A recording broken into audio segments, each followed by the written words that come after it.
Hello and welcome to Chapter 2. The Ledger. Part of Practical Bookkeeping Theory. Brought to you by the Association of Practical Accounts. APA. Hi, my name is Paul, together with Kate, to take you through this chapter. We only appear on this slide, but we'll be talking to you through the whole chapter. To get the best from us, we request for silence and maximum attention. However, if there is anything not clear, please replay the slide or video as many times as you want. We wish you a good learning session. Chapter Overview 2.1 The Ledger is on slide 4. 2.2 Ledger Sections is on slide 9. 2.3 An Account is on slide 18. 2.4 The Vertical Account is on slide 24. Section 2.1 The Ledger. In the process of bookkeeping, we copy information from source documents and record it onto pages found in the ledger. The ledger is a special accounts book, where information from source documents is recorded. Each page in a ledger book is used to create accounts. All pages in a ledger book are identical and their layout is illustrated next. Each page has a debit side on the left, and a credit side on the right. Each side of the ledger has a column for recording the date, details, folio, document number and amount for each transaction. The double line at the center of the ledger page separates the debit side from the credit side. The word debit is abbreviated with DR and credit is abbreviated with CR. The ledger book has many pages and each page is allocated to a particular account. Please note that this is the historical layout, that is commonly known as the horizontal format. There is a more modern layout, which is commonly associated with computerized accounts. It's known as the vertical format, and next is an illustration. This is the vertical layout for accounts. Section 2.3 and 2.4 have more information about these layouts. Section 2.2 Ledger Sections. Businesses normally have a lot of information extracted from source documents. It would be a mess if it's all recorded in one book. So the ledger was subdivided into 3 sections, which are the general ledger, the creditor's ledger, and the debtor's ledger. Next is an illustration. This shows the 3 subdivisions of the ledger. The main one is the general ledger. Then we have the creditor's ledger and the debtor's ledger. Practically each of those sections is allocated a separate ledger book. In each of those books, a page is reserved for recording of information regarding a particular item, person or institution. That page is what we refer to as an account. An account is a page in the ledger that is reserved for recording transactions that take place between a business and a particular item, person, institution, or other business. The creditor's ledger is where we record accounts for creditors. On each of these accounts is where everything between the business and a particular creditor is recorded.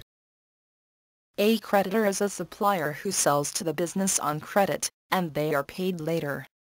The individual accounts in the creditor's ledger help us to determine how much is owed to each creditor. Therefore, the creditor's ledger is where we record accounts for credit suppliers. More information on the creditor's ledger is in Chapter 17. The debtor's ledger is where we record accounts for debtors. On each of these accounts is where everything between the business and a particular debtor is recorded. A debtor is a customer who is allowed to buy on credit, and they pay later. The individual accounts in the debtor's ledger help us determine how much is owed by each debtor. Therefore, the debtor's ledger is where we record accounts for credit customers. More information on the ledger is found in Chapter 18. The general ledger is where all accounts for recording all business transactions are located. However, they are quite many, and are classified into 5 groups as illustrated next. The 5 classifications of the general ledger are incomes, expenses, assets, liabilities, plus owner's accounts.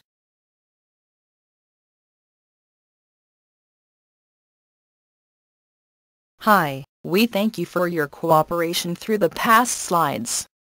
We hope you are gaining some knowledge in the process. Please remember to note down anything important or requires clarification. You may discuss with a colleague, an accountant, or a tutor nearby. Your next option is attending our free online tutorials, where you ask any questions. Your last resort is sending an email to admin@practicalaccounts.com. If you need to have a break, just press the pause button. Otherwise, we keep firing on all cylinders. All we need is your silence and undivided attention. Thank you. Section 2.3. An account. An account is a statement created for recording transactions that take place between a business and a particular item, person, institution, or other business. An item can be an asset, an expense, or an income. A person can be a debtor or a creditor to the business. An institution can be a school or a government department. A separate account is created for each item, person, institution, or business dealt with. In a real business situation, each account occupies a whole page in the ledger. However, for learning purposes we write several accounts on a single page. An account has a debit side and a credit side as illustrated below. Look at the dividing line in the top middle. On the left is the debit side. On the right is the credit side. Debiting is recording on the left-hand side, while crediting is recording on the right-hand side. The debit side is for recording values received onto the account. The credit side is for recording values that left the account. The date column is where we record the date, when the transaction took place, not when it was recorded. The narrations column is where we record a summarized explanation for the transaction. The doc column is where we record the reference number for the document, where the transaction is extracted from. The amount column is where we record the amount of money for the transaction. Please note that the horizontal line below the title of the account, and the vertical line in the middle create a T. This is the reason why it's referred to as a T account. The word account is often abbreviated with AC. Section 2.4. The vertical account. The vertical account is a record of transactions with a debit column, a credit column, and a balance column. Below is an illustration.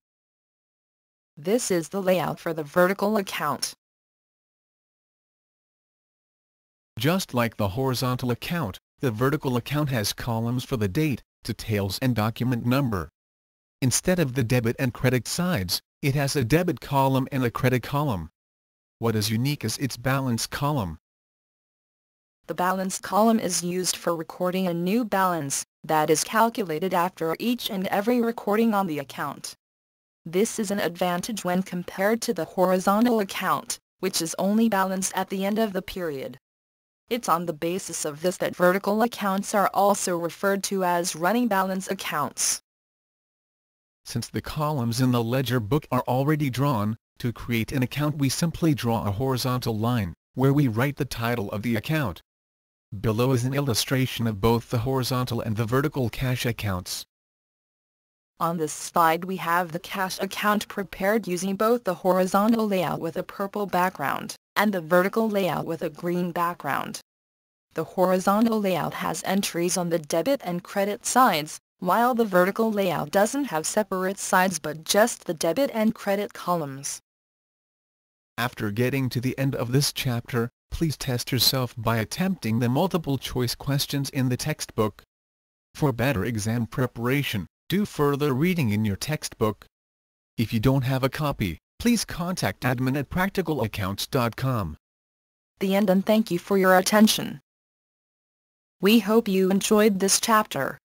Brought to you by the Association of Practical Accounts APA.